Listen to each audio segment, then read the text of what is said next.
नमस्कार दोस्तों, आज आपको इस पृथ्वी के जो बाहरी आवरण यानी सौरमंडल का जो जगत है, जिसका हम लोग रात्रि के समय न जाने आसमान में कितने तारे, कितने उल्कापिंड और हम लोग चंद्रमा देख पाते हैं।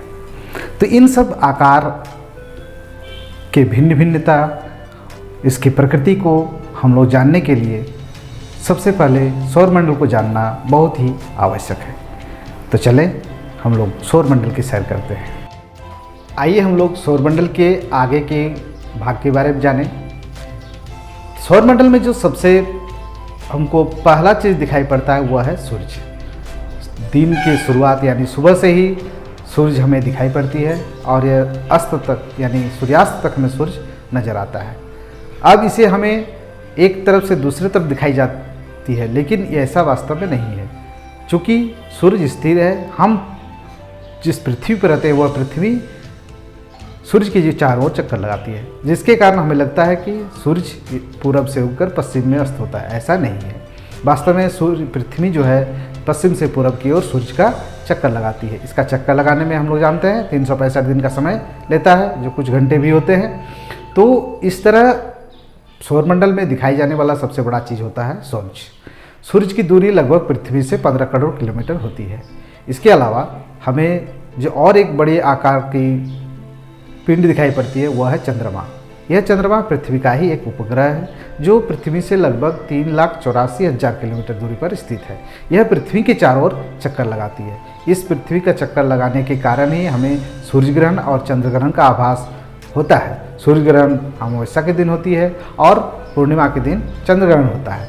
तो इस तरह पृथ्वी में के बाहर जो पिंड सूर्य और चंद्रमा, दो मुख्य पिंड हम पृथ्वी से दृष्टिगोचर होते हैं। इसके अलावा इस सौरमंडल में पृथ्वी के अलावा और 7 ग्रह यानी पृथ्वी मिलाकर कुल 8 ग्रहों का सौरमंडल में स्थित या मान्यता है।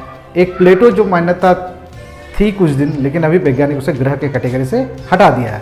इसलिए हम लोग सौरमंडल में 8 ग्रह को ही मानते हैं, जिसमें बुध, शुक्र, मंगल, बृहस्पति, शनि, यूरेनस, नेपच्यून और स्वयं पृथ्वी। तो इस तरह 8 ग्रह होते हैं। यह सूर्य से दूरी के अनुसार विभाजित है। सूर्य का सबसे जो निकटतम ग्रह है वह है बुध। वह सूर्य की परिक्रमा बहुत कम समय में यानी 88 दिन के लगभग वह सूर्य की परिक्रमा कर देती है।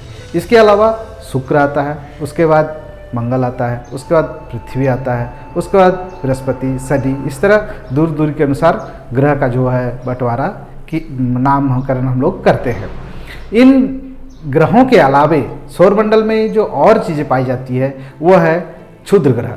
क्षुद्र ग्रह मुख्यतः मंगल और बृहस्पति के कक्षाओं के बीच पाया जाता है। वैज्ञानिकों का मानना है कि यह ग्रह के आपस में टकराहट के कारण जो टूट के गिरे हैं, यानी आपस में जो एक आकर्षणीय शक्ति होती है जिसके कारण कोई ग्रह का अंश टूट जाता है और वह मंगल और बृहस्पति के ग्रह के बीच पाया जाता है, इसलिए इसे क्षुद्र ग्रह के नाम से जाना जाता है। इसके अलावा एक और जो हम लोग अक्सर देखते हैं वह है उल्कापिंड। हम लोग कभी रात में जब साफ रात में जाते हैं तो हमें कभी दिखाई पड़ता है कि बहुत तेज़ गति से तारा जमीन पर गिर रहा है। वास्तव में ये तारा नहीं होता है, ये क्षुद्र ग्रहों का ही पिंड है और वह जो पृथ्वी की ओर वायुमंडल की ओर खींची चली जाती है, लेकिन वायुमंडल पर आते ही वह भस्म हो जाती है, यानी वायुमंडल का वह प्रेशर को संभाल नहीं पाते हैं, वह जल जाती है।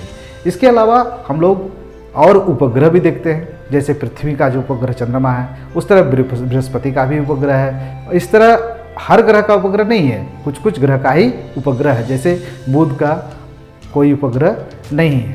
तो इस तरह हम लोग देखते हैं कि उपग्रह भी एक सौरमंडल का अंश है। इसके अलावा उपग्रह कुछ मनुष्य के द्वारा भी छोड़ा जाता है, जो मनुष्य के निजी काम के लिए, जैसे हम लोग दूरदर्शन देखते हैं, मौसम की जानकारी ले सकते हैं। इंटरनेट की दुनिया में उपग्रह का काफ़ी बड़ा योगदान है। तो मानव निर्मित उपग्रह जो होती है वह मानव के द्वारा भेजा जाता है।